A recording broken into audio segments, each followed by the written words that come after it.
Andrew, good. Normally when we talk about sports, when we're doing sports, talking sports, we give the NFL, or I give the NFL credit. Generally, they do things right, and it seemed like they were on track to just kind of overshadow every other sport. The NBA and Major League Baseball and hockey feels kind of contrived. It feels kind of preseason-ish. And the NFL's on schedule for a normal start, and we know it's the biggest, the best sport, and I was looking forward to it. And all I'm going to say to my old friend Roger Goodell is don't do it. Do not do what you're talking about, what you're planning on doing, and that would be this ridiculous idea of putting the names of victims of systemic racism on helmets. I believe it's on helmets, decals. I was reading Pro Football Talk, reading Mike Florio, and he says they're going to display the names, the victims of systemic racism, on the helmet padding. So it's on the white padding on the back of the helmet. Where it would typically say the name of the team, right? Yes, exactly. The name, I'm looking at the helmet right now. Instead of Cowboys or Patriots, it will say George Floyd. And here's the catch. They're going to have a list of approved names. So it'll be up to Roger Goodell or somebody in the NFL office on whose name can go there. But I mean, so he says it's going to be, some of the names are George Floyd, Breonna Taylor, Ahmaud Arbery. That's fine. But there'll be someone who will want to put Jacob Blake on there. My question, and I know you'll have an answer for me, Alex. I know you'll have an answer. You are here to represent the Antifa left, and I appreciate that. But thank you.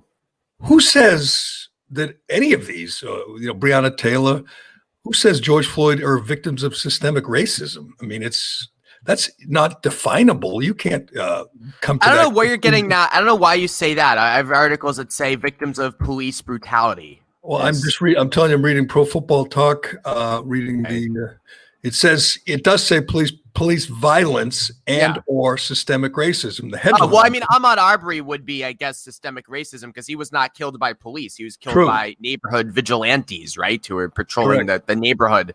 So I think that's probably what that means to include him, because he wasn't killed by police. But there'll be dozens of names of people. They'll be so debatable. Put it that way. It will not be black and white. It will be, are you sure that was systemic racism? Are you sure that was police brutality? It's hard to define. And my first question when I saw this will be, there'll be players who want to put Jacob Blake on there. The WNBA players spelled out his name with their shirts. This is a man, a violent sexual assaulter. This is not a good man. You can agree with that, correct? I never met him. I don't know. Well, you read about him. You've seen his police record. You saw what he did to the mother of his children. I mean, you read the details of that violent crime, that rape. I mean, you want to honor the man? I'm not honoring him. I'm just saying that, again, if you look toward, you can separate the charges that were against Jacob Blake and what actually happened to him the other week, where he was shot 7 times in the back, unarmed, kids in the car. He had a knife. We don't know for sure. Well, we don't know anything for sure, I guess, but we believe there was a knife in the car and he was trying to get in the car. So that's arming yourself. But we don't know what he was trying to do when he got in the car. I mean, that's not confirmed. Still is not confirmed. Well, that we haven't heard of this from too many places, but you and I talked to George Price, an expert in this field, who said the cops acted appropriately.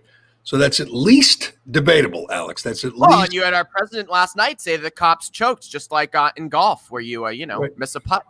And he's getting killed. I was telling Dave this. I watched CNN for a little bit this morning just for a laugh, and they're just killing Trump for everything. And the 3-foot putt is a big one. Well, I mean what's amazing is Laura Ingraham is like his comms guy. She like rushed in to save the answer. I know. She's like, a choker. They choke. Shooting the guy in the back many times. I mean, couldn't you have done something different? Couldn't you have wrestled? I mean, in the meantime, he might have been going for a weapon, and there's a whole big thing there. But they choke, just like in a golf tournament. They miss a 3-foot. You're not comparing it to golf because, of course, that's what the media. I'm saying people choke. People choke. Yeah. And Well, yeah, Laura's just looking out for her guy, and it is. I mean, it's not an inaccurate analogy. It's just dumb and inappropriate, and she knew it. But it's not a terrible analysis when you think about it. It happens in a split second. They react, maybe they overreact, but in this case, that's not conclusive. That is not conclusive. We don't know, and we'll be talking about it for months and years, Alex. But I still haven't heard anybody else say what the cops should have done. You say wrestle him, like he was going to say tackle him. Wrestle him. Yeah, wrestle him. Why not? That was my initial reaction. Yeah. You and I talked about it last week. My initial reaction was grab him, jump on his back. But then they say he has a knife, and you can't tackle a guy, especially a strong, crazy guy who's got a knife. He'll just turn and plunge it into you.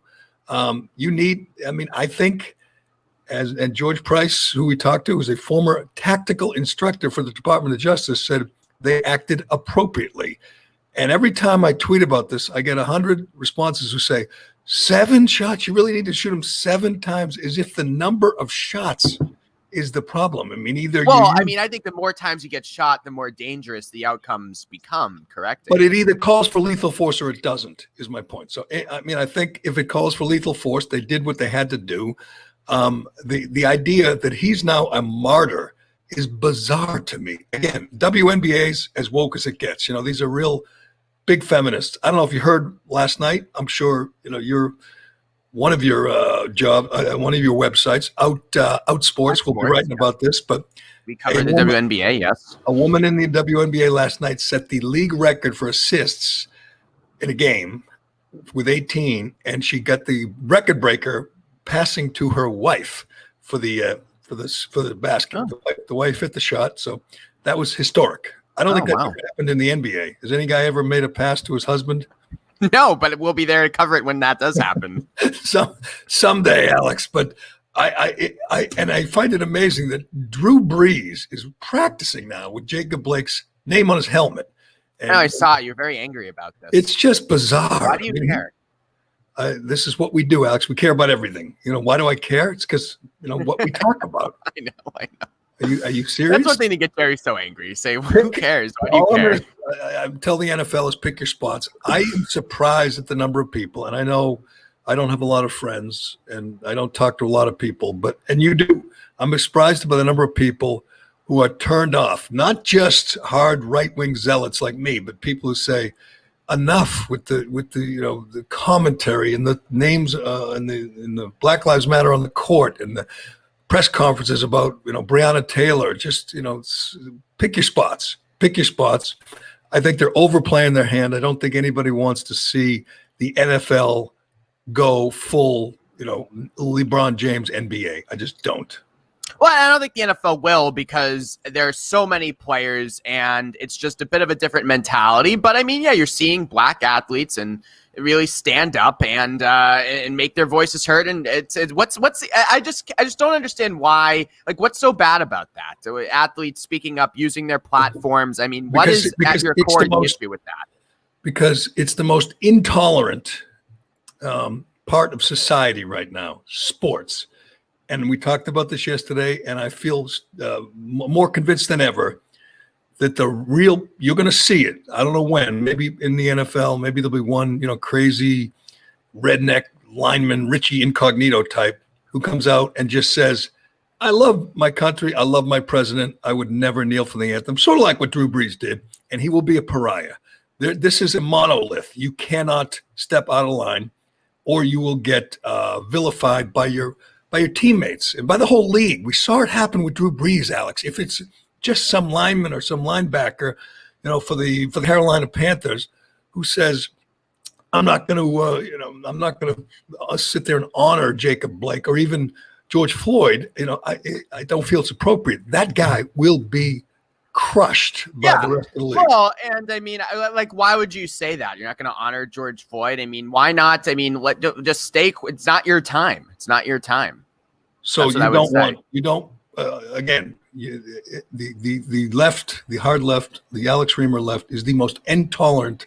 Those are the most intolerant people in society. But why would you not? Why would you speak out against honoring George Floyd? Well, I don't know, maybe because he was on fentanyl and because he robbed a woman. He held a gun to the stomach of a woman in front of her child because he was I don't know if that's violent true, but criminal. Okay, so he deserves. So now, for it, Alex. That's true. So now we think George Floyd deserved to die. That's where we moved now. Who said that? Who said that? That's kind of what you're saying. I didn't say that at all. Yes, you That are. is a lie. That is a lie. I did not say that what at is all. I mean, the reason why you send out these tweets and you get ratioed like I do or I used to. I don't get ratioed. You want to see my tweets from yesterday? People are on board with this.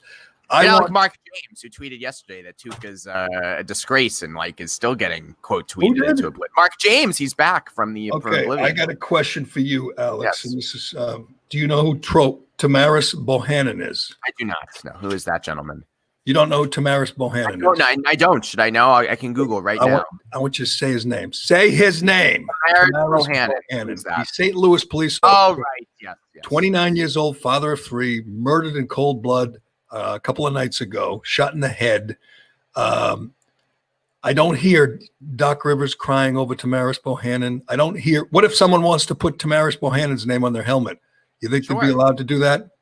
Sure. I would say that more police officers this year have died of COVID than being shot in the line of duty. So, I mean, again, it's all about perspective, right? I mean, more black men have been died of COVID than shot by cops? Exactly, without a doubt. And why have more black men died of COVID? Because of systemic racism, intergenerational housing. They're the ones who are the essential workers. So absolutely, that ties into systemic racism and what's being protested. I don't think that there's an epidemic, a wide-scale epidemic in this country of police being killed on the job. There just isn't. So that's not a widespread epidemic of police killing people on the job at all. It's much more likely the cop gets killed by the perp than he shoots the perp and kills him, particularly unarmed. I mean, we know the numbers. You can't even define systemic racism. Yes, I can. Everyone has to buy into it. Here's the best way to define systemic racism. It's one of my favorite stats. It illustrates this. The average net worth of a black family in Boston, let's just pick where we live, is $8. Why is that? The average what? They make $8 what, a year? The net worth, not what they make. The net worth is $8 of the average black family in Boston. Why is that? I don't know. You tell me.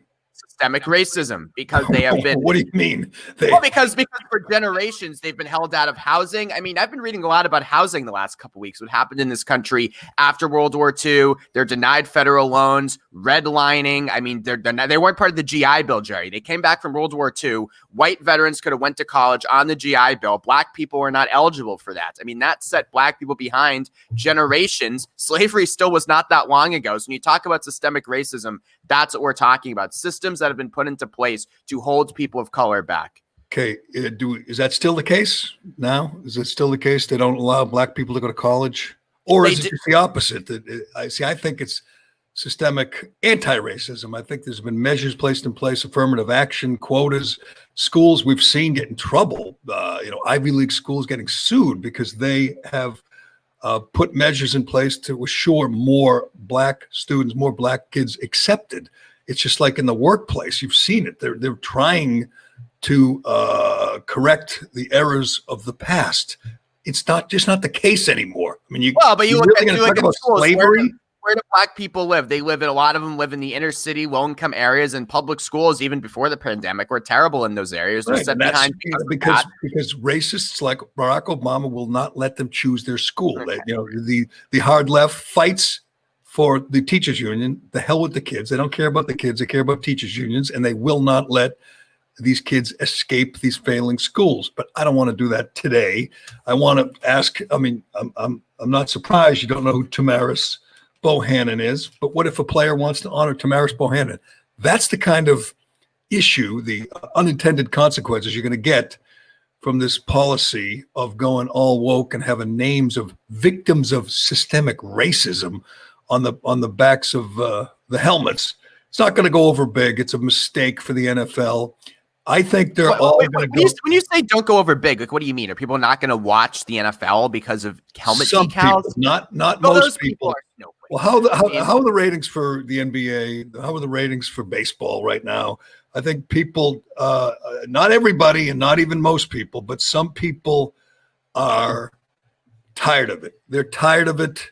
I'm sorry. You really think that people want more, wokeness in their sports right now? I don't think so.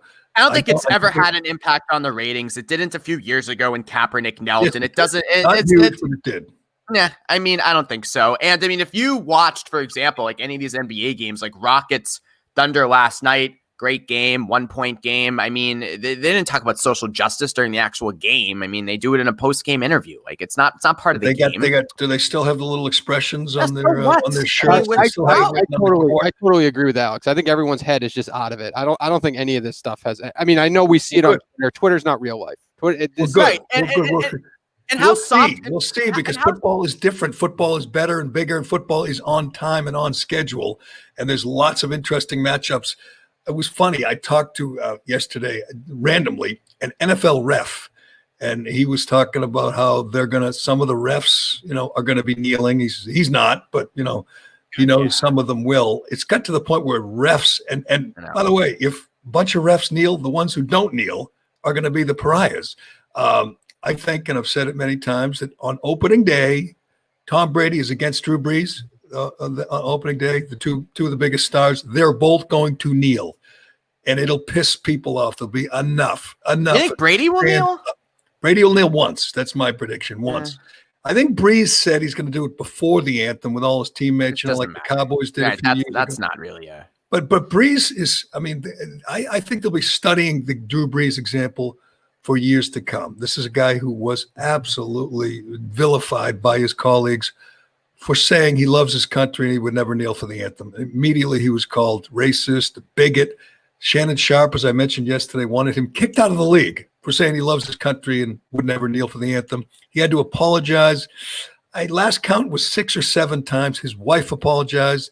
His neighbors apologized. His second cousins were apologizing. He had to donate another $5 million or something to some inner city charity just to get the heat off. That is a lesson that every other player in every other league is going to learn. You cannot step out of line. It is the most intolerant part of society right now, professional sports. Or we could say that someone like Drew Brees listened and changed his mind. Yes, saw the light. Saw the light, right? Yes, I'll be curious to see. I mentioned this before, but Jack Del Rio, assistant coach, is the only person I've seen in sports. He's crazier than you, by the way. Who says he loves Trump, he loves his country, and if you don't like it, kiss my ass. He said he's not a head coach. No, he's an assistant right now for Washington, right? Yeah, and that's true. Washington, maybe maybe they're going to take the team away from Daniel Snyder and kick. Maybe they'll take action against Jack Del Rio too, but you cannot do it and without risking losing your teammates, if you're a coach, losing your players. It's just an odd dynamic in sports right now. And football was generally associated, with patriotism and flyovers and not kneeling. Cheesy paid patriotism. Yes, right. Yes. Right. And we'll see if they still do that, if they still have flyovers and sure they will. Veterans and servicemen and I don't know if COVID. I don't know if you're allowed to have flyovers with the virus. We'll get to the virus. We'll get to the virus because good.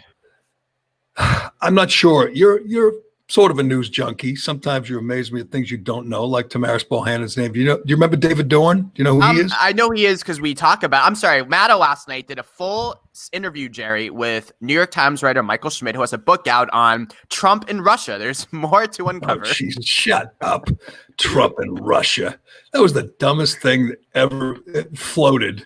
Although they've topped it. You realize, and I'm going to say this again. I'm going to say it till election day at least, but every single hoax you guys have advanced was fake. I mean, every single scandal was fake. Every single scandal was a hoax. There's been no Russia, scandal. Ukraine, So great. the mailboxes, Kavanaugh's a serial rape. It's been just so good. Made up out of thin air. But we don't have to do that today. Although I do want to, kind of recap yesterday. You made fun of Trump for the golf comparison. I'm making more fun of Laura Ingraham for being his comms person and making her interview less interesting and less newsworthy. I mean, that is sacrifice, Jerry, where you're willing to sacrifice the entertainment value of your show to save your guy. Well, not necessarily, because that's the takeaway. That clip is viral. What if he said you're like an NFL kicker and you choke? would you say that that's more appropriate than golf? It's to be honest, I'm actually surprised that he said the officers choked in that situation. I agree. I agree, because I think you could say, I guess he doesn't want to. He's been advised not to. You could say, let's let the investigation play out. I think they may have followed protocol because that's what he said basically to defend his boy there, Kyle Rittenhouse, your boy, right as well. Yeah, absolutely, absolutely. He should. There's no way he should not defend him. He should defend Kyle Rittenhouse. Kyle Rittenhouse, the idea that he's being charged with first-degree murder or anything is absurd. He did kill protesters, right? Too. He killed rioters who were attacking him, and they're thank God.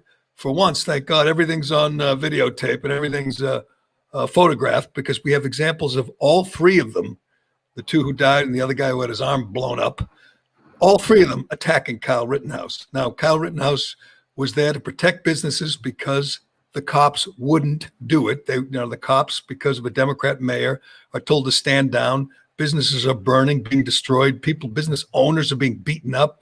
So some, concerned citizens had no choice but to take up arms and protect these businesses. I don't know why don't you make the case right now for murder, for Kyle Rittenhouse murder? You've seen the video, you've seen the photographs, I'm sure. Explain to me how that's murder. It couldn't be clearer that it's self-defense. I don't think so. How is that so clear to you? Well, for one, they're chasing him. He's running away. He falls down. The skateboarder, Anthony Huber, the domestic abuser, a guy who's busted for domestic abuse, a terrible human being, is bashing him with the skateboard on the video on the head, and he turns and shoots him. The other guy is ready. Rosenbaum is ready to beat him up. He's a really bad guy. He's a pedophile, and he's scum. He's the worst person. He's a convicted pedophile. Did hard time. He's about to beat the crap out of Rittenhouse, and he gets shot. And then the third guy has a gun, and he's about to shoot Rittenhouse. This kid did the only thing he could do to survive. It was you want to say he shouldn't have been there? You could say that, but he's got a right. He's got a legal right to be there, and he's defending himself. Yeah, bringing his rifle to the protest, walking by police, having police say, "Thank you for your service." Good. This is his pretty disgraceful. His rifle that his parents probably had to sign off on, right? Because he's 17 years old, right? That's not unusual in Wisconsin. He's this little, cop wannabe, wants to be a cop. He's a lifeguard. He's there protecting businesses and protecting himself. Good luck with it, because I'm telling you, they're going to dismiss the charges. They can't even pursue it. It's laughable. When they dismiss the charges, or when he gets acquitted, one or the other, we're going to have a whole new round of rioting and looting. It's going to get ugly, but he did what he had to do. And the guys he took out, I know the media, and you got to look hard, Alex. I'll tell you right now, if you want to learn about Rosenbaum and Huber, you got to look hard, but you'll find out these are terrible guys who were trying to hurt him or kill him. The president was right to not condemn. I was watching CNN, and they were aghast, in disbelief that the president wouldn't condemn Rittenhouse. Well, we should condemn vigilantes. We're at the point now where we have people. Kyle Rittenhouse was going to Kenosha looking to start a fight with his gun. No, why else would he bring a rifle? Law-abiding citizens, because the cops wouldn't do it, and this is the fault. They gave him water. What do you mean? The cops gave him water. I blame the mayor for not putting these rioters down a long time ago. They allowed the city to burn. It's disgusting. And now today, this is going to be interesting. Donald Trump is going to make his way to Kenosha, Wisconsin, and he's going to visit the cops.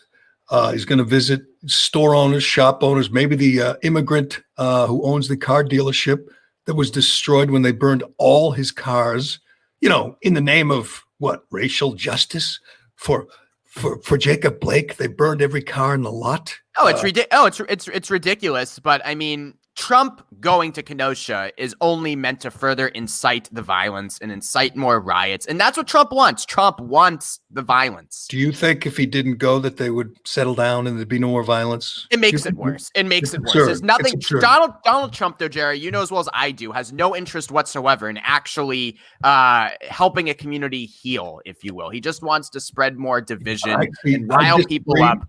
Yes. I disagree. He understands who the victims are here. The victims are the store owners, the shop owners, the residents, the taxpayers.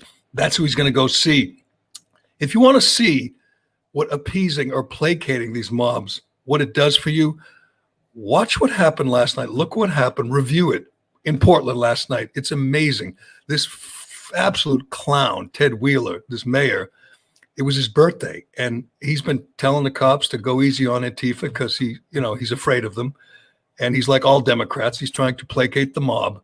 They set fires in his apartment building. They shot fireworks at his apartment. It's a high rise. They burned it's a furniture store. They broke in and burned and trashed a furniture store in his neighborhood. The cops were told to stand down, and they destroyed the neighborhood of the mayor who told the cops to stand down. It's incredible. I can't imagine being his neighbor. You're sitting there going, Mayor, what the hell are you doing? They're ruining our neighborhood. Portland, as Trump said, is burning. It is on fire. The media is covering up. For decades, as he said. It's been burning for decades. Yeah, one of the great lies. One of the great lies you've been told. There's a lot of them, and we're going to get to that another one or two. But one of the great lies is that, it's not a big deal. They're not rioting everywhere. They're out of control, and it's playing right into Trump's hands. If I were a Democrat, if I were like Charlie Baker, and hoping that Trump was going to get defeated, I'd be worried, because every day Antifa and Black Lives Matter provide another campaign ad for. I just don't understand though. It's this weird mind trick. Like, Trump is the president now, so how can he argue that if I were president there would be less violence? He's the president now, and there's more violence. In Democrat cities run by Democrats. Democrat governors. Hold on. Yeah. So Kyle Rittenhouse is from Kenosha? No, he's from a suburb in Illinois. Those protesters who drove into Portland the other day, the Trump truckers, they came from the suburbs. So the violence is actually being imported from the suburbs into the cities. It's not violence. It's someone finally fighting back. It's been 93 days Jerry, in Portland. Let's go back to what happened. Let's go back to what happened in Portland, which was terrible. Somebody was shot and killed, right? But who started that mayhem, if you will? It was the Trump people who came in from the suburbs to drive into the city with paintball guns, shooting protesters. So they are bringing the violence into the cities. Okay, do you know how stupid that is, what you just said? I'm sorry, but I have to correct you on this. It's been 90 days in Portland. 90 days that they've been terrorizing the city. That guy who shot and killed Jay Danielson, the Trump supporter who was murdered in cold blood. You could hear it on the audio. They say, we got one, we got him. They found a Trump supporter on the street and they shot him dead. The guy who did it, I want to get his name right because it's not easy. As I said, this name is going to be tough to spell for the WNBA girls, women. I'm sorry, the WNBA women, when they pay tribute to Michael Reinoehl, Reinoehl. They better get that right. He assassinated a Trump supporter. That same guy, Alex, had been arrested two other times for rioting, immediately released, no bail, because that's what they do in Portland. He was arrested for having an illegal handgun and fighting the cops. They gave him his gun back and sent him on his way. And a month later, he killed a Trump supporter with the gun. How the hell is that the fault of the Trump supporters who are just trying to fight back, just trying to support the president? By antagonizing 93 people, days, Alex, what do you want? Driving with paintball guns and shooting people with paintball guns. So they're just trying to further use real bullets. Like your guys? I prefer they don't antagonize. What are they doing? Antagonize what? You're talking about why did they go into Portland? Because they wanted to start because they wanted to start the violence. They want violence. Portland is not totally lost, not totally gone. They were like, look, this is our city. We want to get it back. It's out of get back to Portland, Oregon, their city. 90 days Portland. Rioting, 90 days of burning. At some point, you have to push back. I commend them. I'm sure, I don't know, once they get this scumbag, who is just the worst, the guy who said he's 100% Antifa, he went a month ago. He went every night to these riots and burned and looted. He brought his 11-year-old daughter and gave her a baseball bat. She's armed with a bat. She's 11. These are the See, here's worst. the thing. Alex, you're supporting the worst of the I'm not worst. supporting rioters. I'm scum. supporting stories that actually matter. And I'm talking about the coronavirus. I'm talking about our economic depression. I'm talking about what the hell is the plan to get us out of this dystopia. And what's happening in these cities is terrible. And Biden condemned the violence in the riots as he should have yesterday. But this is all violent crime is going up with Trump in office. So correct. How in can Democrat cities run by Democrat mayors and Democrat governors. Correct. It is going up. It is out of control. Are you going to blame Trump for New York City? I'm blaming Trump. Violent crime is off the charts. How he's not even welcome in these cities. How could it possibly be his fault?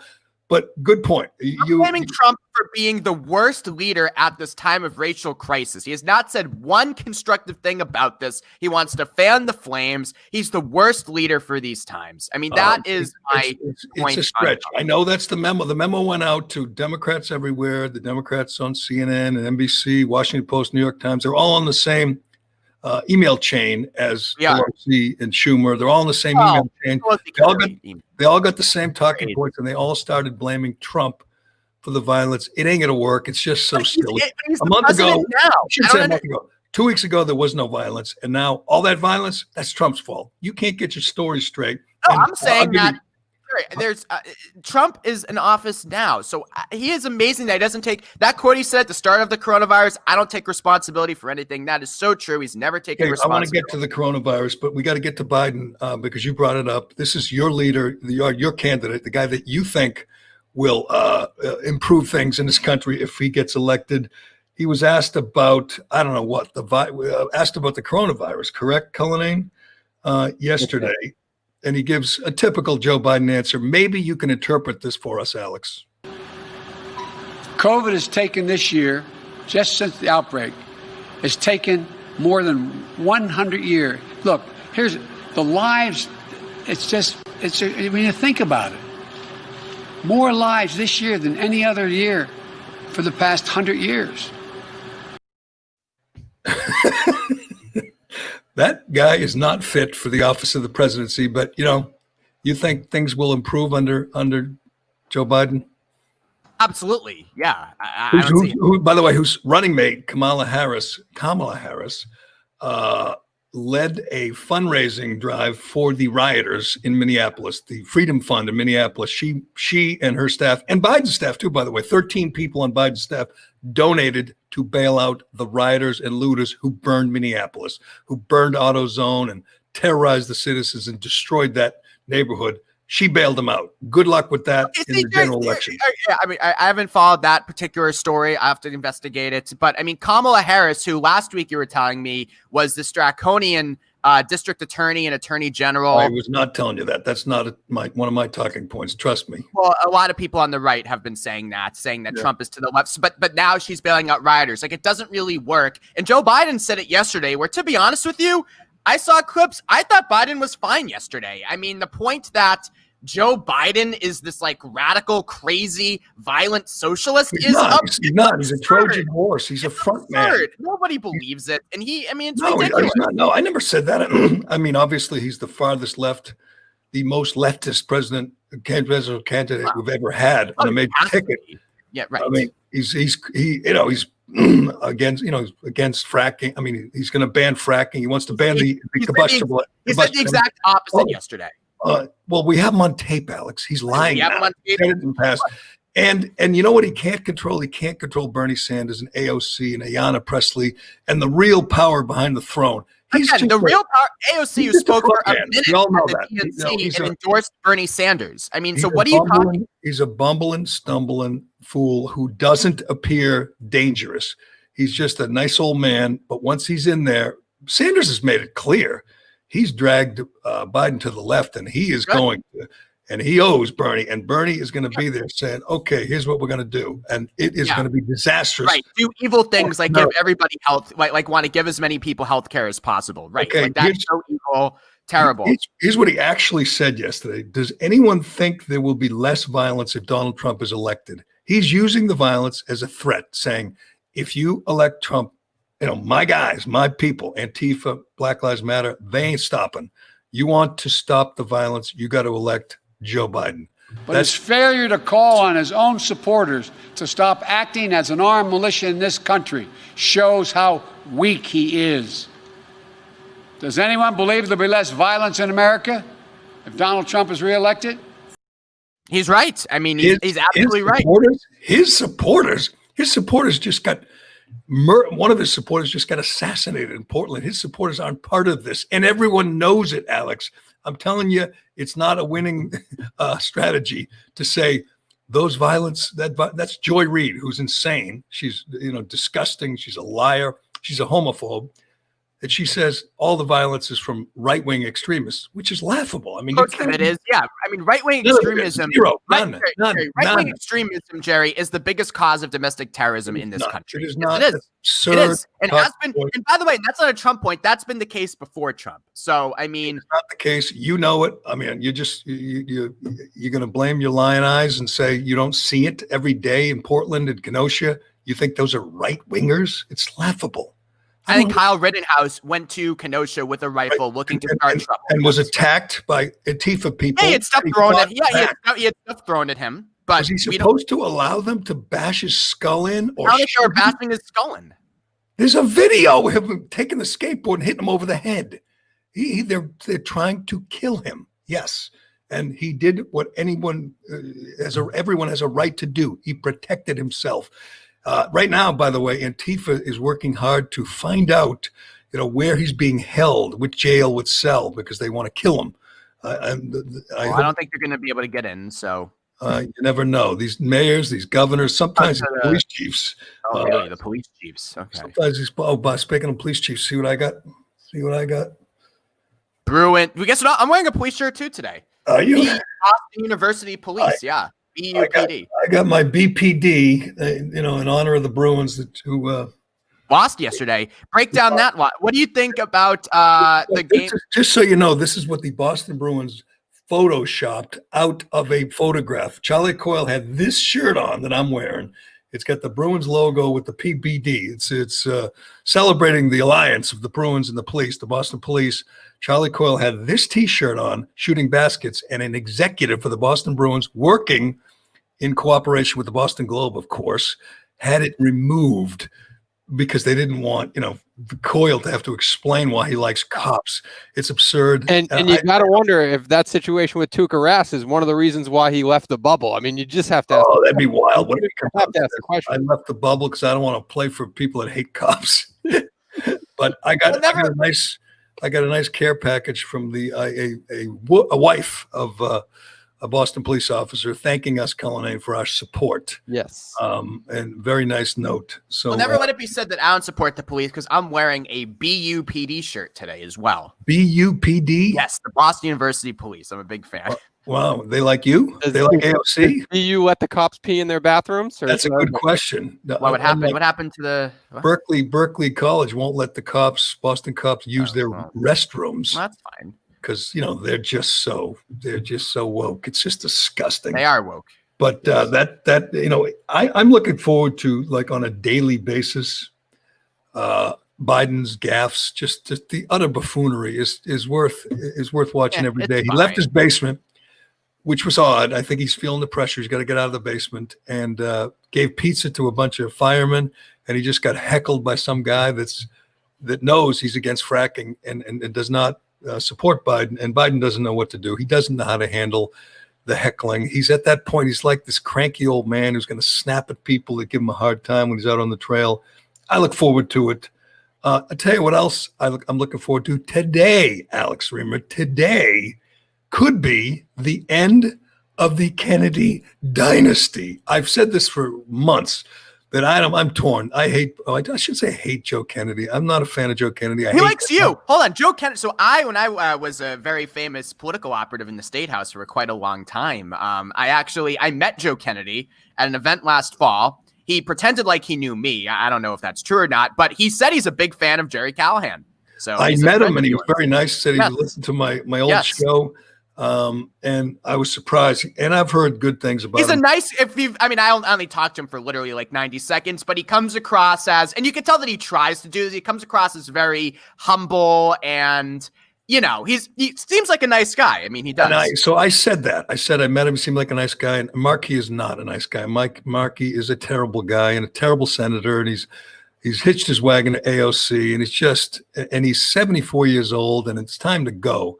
But if he wins, he has one term left, and that'll be it. And that'll put the nail in the coffin of the crime family forever.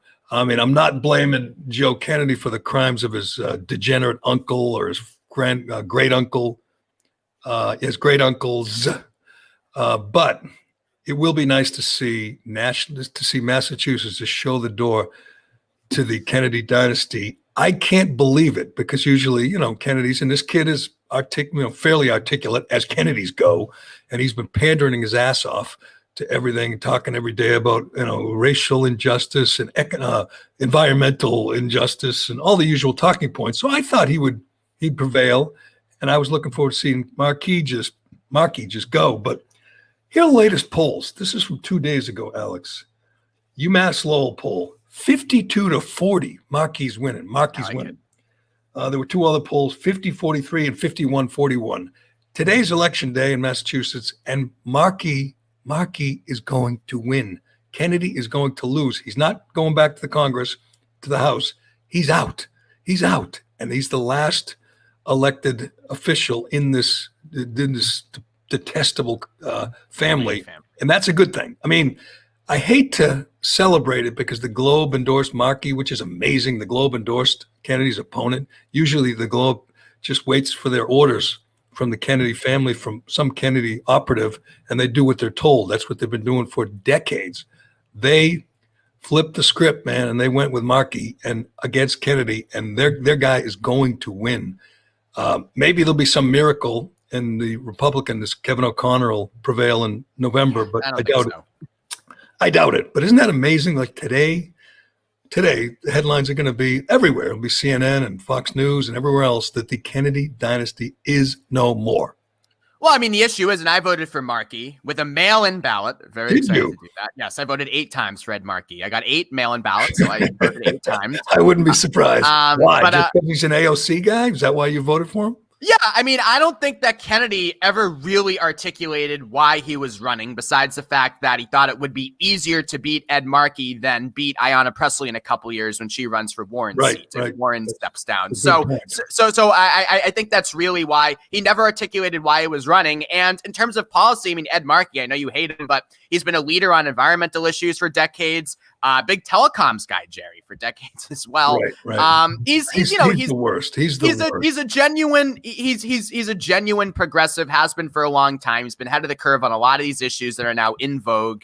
And Kennedy just hasn't really, again, articulated why he's running. So that's why I voted for Markey. There'd be no difference. Whoever gets in will vote the same way. The other guy, whoever gets in will vote straight lefty, 99% with AOC, with Bernie, with the radical left. Sadly, I mean, they've learned nothing. But that will be interesting to see Kennedy give a concession speech, and I don't know if they'll hear from other Kennedys, hear from his father or anybody else. But it's going to be. I mean, I don't want to see Markey's victory party, but I do want to see these Kennedys slink off into the night, because that's a great thing. Regardless of who's winning, it's a great thing to finally put an end to this ignominious chapter. Well, and Kennedy wound up running a kind of whiny campaign, complaining of. I mean, he was saying that the political establishment is against me. Oh, I mean, really, Joe Kennedy, the political establishment. I know, that's a good point. You. I mean, it's whiny. And then he was complaining about how mean Markey supporters are online. It's like, really? I mean, he just turned into a whiny. Well, Markey fights dirty. You know that. He's old school. He fights dirty, and his supporters fight dirty. Could he get a haircut, Alex? I mean, looks good, right? He's got that old man long hair. He needs to get a haircut, but that's happening as we speak. All the non-working class, the supporters, the base of Ed Markey are showing up. You're probably right. They all mailed in the dozen ballots already. Right. Did you see the numbers on early voting? That in-person voting, Trump leads by like 20, and mail-in he trails by 40%. Good. He's so right. Mail-in balloting is just another rigged way to get Biden over the top. All right, I want to get to. I should do Shea Concrete, but then I want to get to the big story in Boston and other places yesterday and of late is the dying of these local institutions, the restaurants, the bars, and it's funny. Cullinane said this before we started recording. When people get upset when it's their bar, there's 4,000 bars and restaurants have gone out of business in Massachusetts, and it's just a number until it's your bar. And yesterday, a couple of iconic places went belly up thanks to our governor, and we'll talk about that after I talk about Shea Concrete. Shea Concrete's a fourth-generation owned and operated business that is working hard day in and day out to be your trusted precast concrete partner. They're a local company, but they're all over New England. You know that. They got 4 state-of-the-art manufacturing facilities. Probably have one near you, and you know what? They're all hiring. Check it out. If you're a contractor, let me tell you, some of the products Shea can deliver to your job site ready for installation. Water and wastewater products, barriers and bollards, stairs and bulkheads, deck footings, electrical and communication products. The list goes on and on. These guys can do it all. And if you're an engineer, Shea can help you design your next project. Give them a call for more information or for an estimate, or just log on to sheaconcrete.com. And you know what else you can do when you do that? Go there. You can listen to the Precast podcast. It is the best podcast in the precast business. It also happens to be the only podcast in the precast business. But what they talk about all these things. If you want to learn more, know more about the business and what they can do, check it out after you listen to this podcast. But check out the Precast podcast and find out a lot more about the business and about sheaconcrete.com.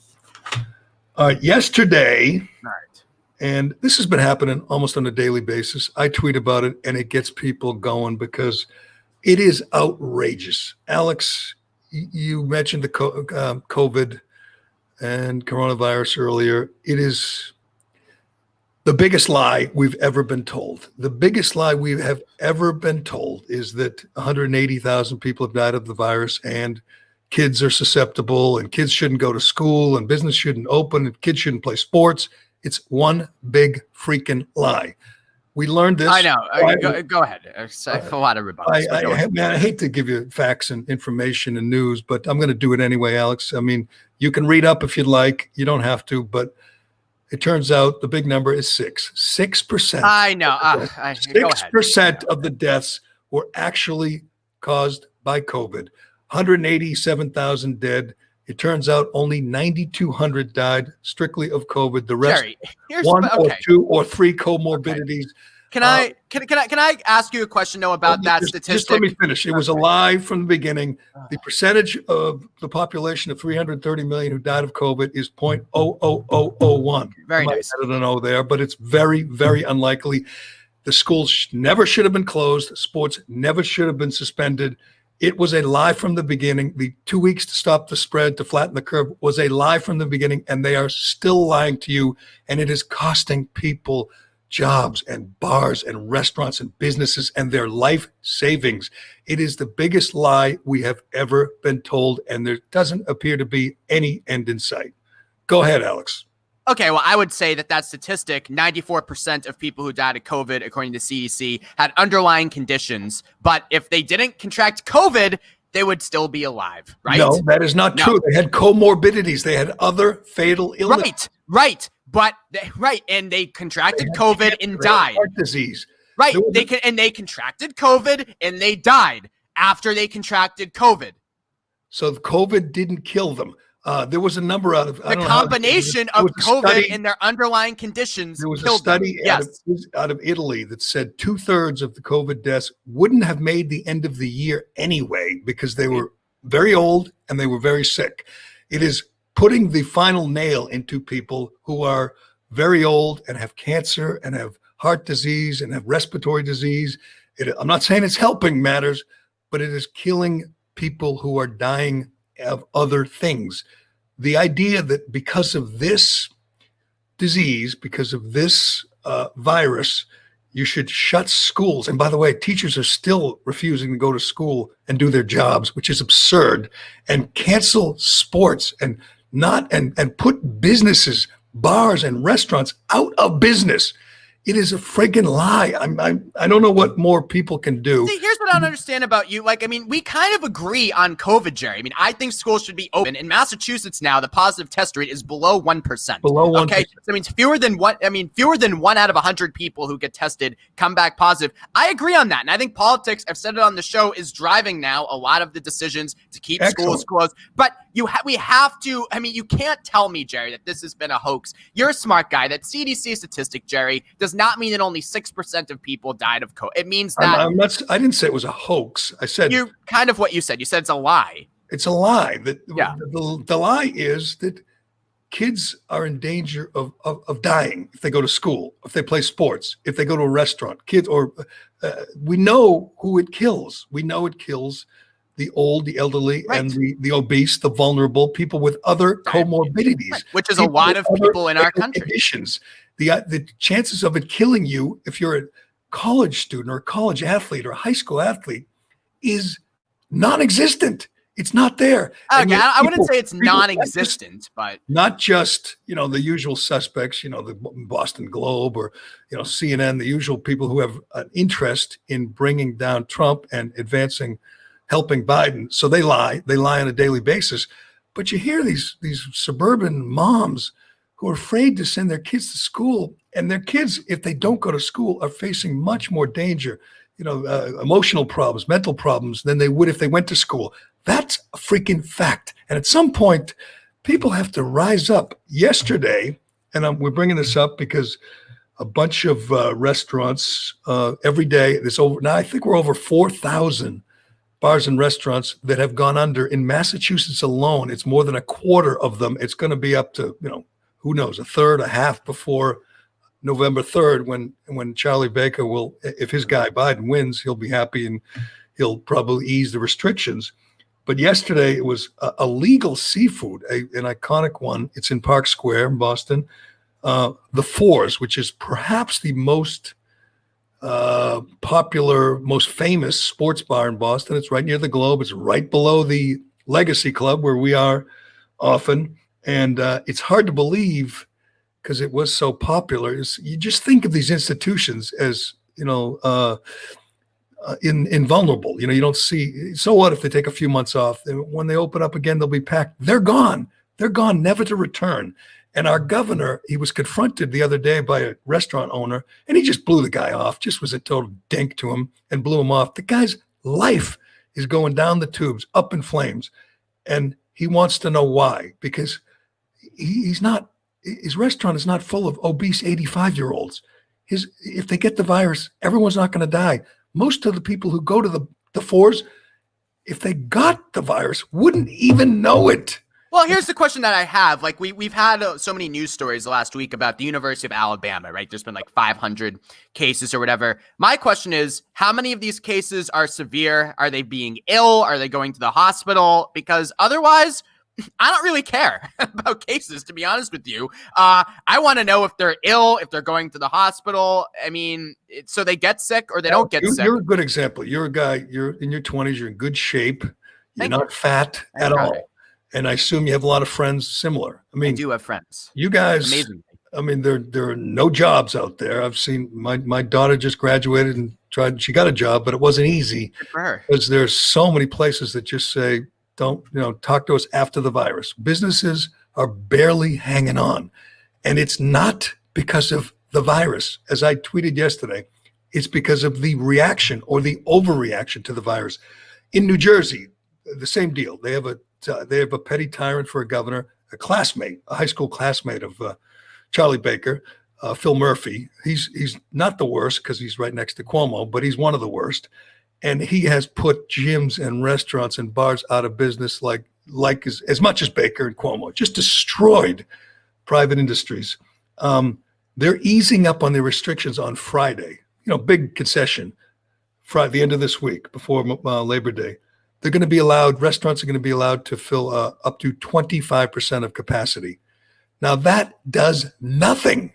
That's just teasing them. I mean, I saw a restaurant owner from New Jersey interviewed, and he's like, we can't make it. I mean, it's better than nothing, but we can't make it with this current plan. 25%. What restaurant do you know that could survive with only 25% capacity? None None right? do. I mean, I've said before on the show, I don't see how any restaurant outside of like takeout Chinese or pizza is able to survive during COVID. I don't see it. But what's the timing of all this? Like, do you think this is restaurants who are just like fighting for their lives right now, and now we're reaching that boiling point where? My guess is that when the lease is up, that they may have to make a decision whether they're going to re-up for a year, 2 years, whatever, and they're saying, who knows when this will end. Baker's plan, I have no doubt, and I have some sources. Baker's plan is to keep just crushing the life out of businesses until Election Day. He hates Trump. His goal is to remove the evil orange man. I'm not sure if the next day they lift the restrictions, but there's no plans to do it until Election Day. And when you think about it, a lot of these places depend on summer. Boston, Maine, Cape Cod, these places. Another institution down the Cape, I don't know if you guys ever went to the Lobster Claw, a great seafood place that I've been a couple of times. They're gone. They're gone because it's the end of the summer. They weren't allowed to fill the place and make money, and they have no shot. When fall comes and winter comes, they're done. So they just close the doors and they're no more. And it is remarkable. A place like the Fours was totally fucked regardless because their entire business is dependent on Bruins, Celtics, concerts, things like that. Nobody was like, you weren't going to go to a Bruins game. You weren't going to go to a Celtics game during this pandemic, were you? Well, the owner, or is it the manager, I saw him interviewed, and he said three things. One was tourism in the summer. They get people in the summer because Boston's full of tourists, just like everything everywhere in Faneuil Hall, the North End, they're getting crushed because there's not much tourism, and the Garden's closed, so no games. And the federal employees, because there's a big federal building and a couple of federal buildings, they come for lunch, and they're all out on furlough, or not furlough, they're on vacation. So they get hit from every direction. But the idea that we're going to let you have 25%, you might as well just shoot me now. Just put the bullet in my head because I can't survive on 25%. And it's maddening because we now know, again, who's affected by this virus. It's not people going to sports bars. It's not kids going to school. It's not college football players. This scene right now in college football is so bizarre, Alex, and you're a sports guy. Let's get back to sports. Okay, good. Again, we talked about this last week. The Big Ten won't play because the commissioner of the Big Ten's a big Biden supporter, hates Trump, Kevin Warren. So he said no Big Ten football. Why are you saying that? Because he's black? Why is he a big Biden supporter? Because he's got a whole track record of hating Trump. Gretchen Whitmer, governor of Michigan, hates Trump. She says not only can University of Michigan not play, but high schools can't play. High school kids are in no danger from this. They want you to believe they are. They are lying to you. It is absurd. But you got places like Iowa where Iowa State can play, Iowa can't. And high schools can play, but the University of Iowa can't play.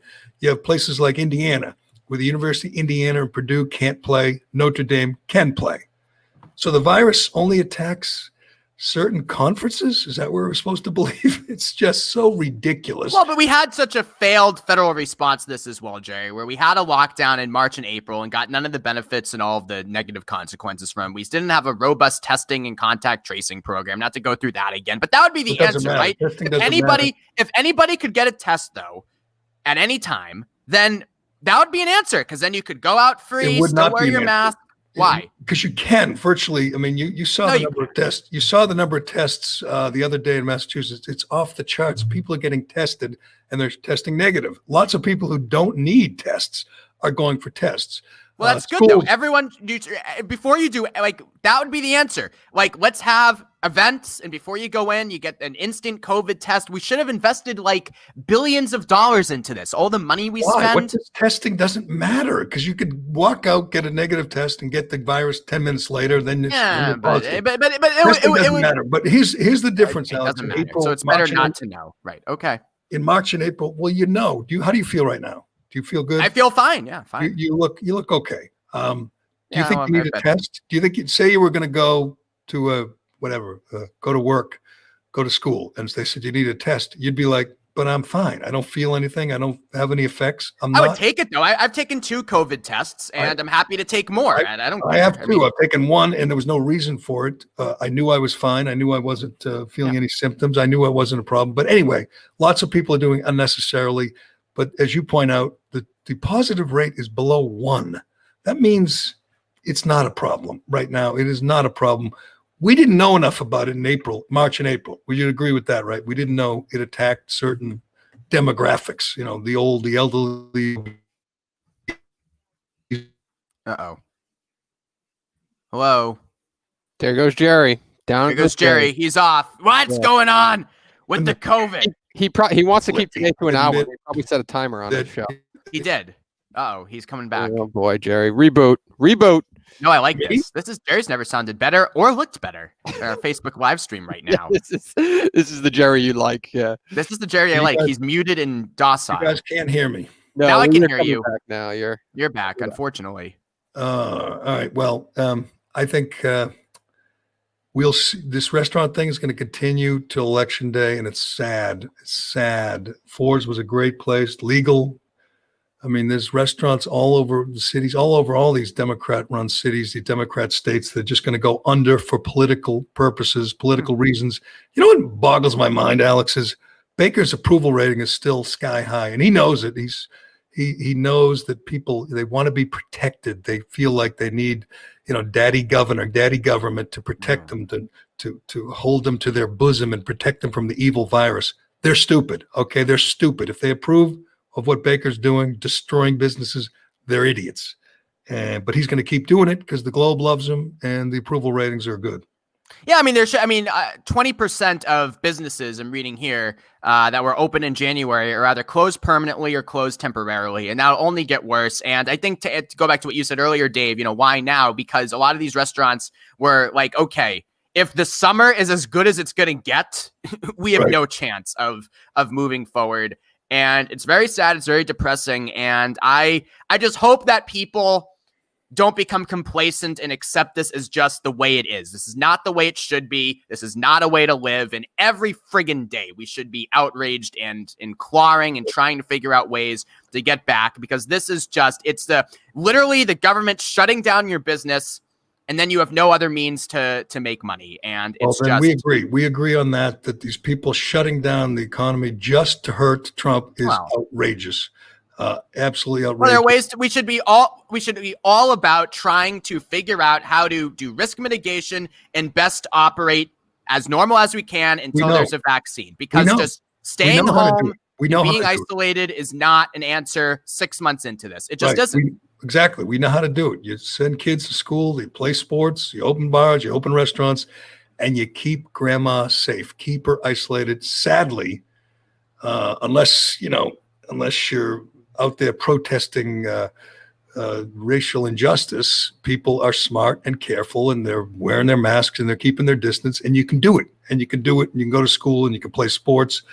But it's all political now, and we're in the fight of our lives for the next 60 days. And I feel bad for restaurant owners and managers and bartenders, because they're the victims here. Baker and Murphy and Cuomo and Gretchen Whitmer don't give a damn about them. I love the idea that these liberals care about working class people. They are putting working class people out of work every day, and they don't give a damn. Oh, you know what I forgot to mention when we talked about Markey and Kennedy? What? You know what the turning point was? Kennedy took out an ad in Worcester and spelled Worcester wrong. That pissed off a lot of people, made him look like an out-of-touch, elitist liberal. I think that was it. Yeah. That marks the end of the Kennedy dynasty when they took out, think about it. I mean, Ted Kennedy's killing people. John F. Kennedy's forcing himself on interns. I mean, it's just the biggest bunch of scoundrels. The end of the Kennedy dynasty today, September 1st, 2020, will be remembered because the last guy in line, Joe Kennedy III, misspelled Worcester. Doesn't know how to spell Worcester. But congratulations to Ed Markey, your guy, the Globe's guy, and good luck, Joe Kennedy. I hope you can survive on your whatever trust fund. Probably got $40 million in the bank. I think he'll be okay. But today, that's it. That's it. Joe Kennedy, the Kennedys are gone, along with lots of other institutions, Legal Seafood and Lobster Claw and Fours and Cheers. And Eastern Standard and all these other institutions, these iconic bars are gone, and so is the Kennedy dynasty. What a strange, strange time we are living through here. And before I go, I'd be remiss. We have another big primary in Massachusetts today. We don't live there, but Western Mass, Richie Neal versus my guy, Alex Morse. Let's go Morse. I mean, that's a great story. Is that the guy who? That's the guy who had relations with his students. No, not not with his students, with just college students. Students. With college, not his students. Okay, other people's students. He was framed. You should be all over this. You should be Alex Morse's biggest. Alex Morse was framed. He was framed by these college Democrats who wanted to break into politics through Richie Neal. He was framed. We gotta get Jerry to add the Intercept to his browser favorites section. Yeah, I did. I followed the Intercept for a while. I mean, I like Glenn Greenwald. He's kind of an iconoclast, but. They're the ones covering all this Alex Morse stuff. Yeah, Alex Morse was totally framed. Who's the other one obsessed with it? Is it Katie Halper's obsessed with it? Yeah, I'm obsessed with the story too. I mean, he was the homophobic tropes. This is a guy who was just having consensual sex, and he was painted as this predator. With children. Not with children. Not his students, other students. Yeah, I mean, he's not like Becky Falwell. I mean, let's not get crazy. The Falwells. We should do that another day. Something tells me we're not done with the Falwells. See, because I can relate to that. Some kink, as you pointed out, we're not going to kink shame because there were no real victims in this one. There's a lot of hypocrisy, but no real victims. But God, is Jerry Falwell a weirdo? If he's into that, if he's into watching his wife with the bull boy, that is one. It's a very cuck thing to do. Very strange, but I can't relate to it. But anyway, good job, Reimer. You can read Reimer at Outsports and Forbes.com. You got anything good in the pipeline? I'm doing overnights over Labor Day weekend, Sunday and Monday nights, CBS. Are you? There you go. Yeah, lucky me. And you'll be talking about what, the NBA playoffs? Well, we have some Game 7s on the horizon. Are the Celtics? I mean, I think we do. Maybe there'll be another shooting and they'll cancel the season. You never know. I mean, the Heat have been able to stop Giannis twice now, so that's what I'm looking out for. Yeah. We'll be listening, Alex. Thanks. Is Taco Fall going to be a competitive swimmer by the time you take over nights at CBS Sports? Did you see that video yesterday? Yes, I did. It was riveting. I don't know. I always think stuff like that's wild. You're a professional basketball player, but you don't know how to swim. I don't know. That's stuff. Well, Jerry's going to analyze we haven't analyzed the Bruins' performance in the bubble. Why was it different than the regular season? It was all the fault of Matt Chimura. Okay. Nothing went right after they turned their backs on the Boston police. After they turned their backs on the BPD, that was it. It was all downhill from there. That's a lesson to be learned. It's time to support the cops, to support the men in blue. Because, Alex, as I always say, blue lives matter. Okay.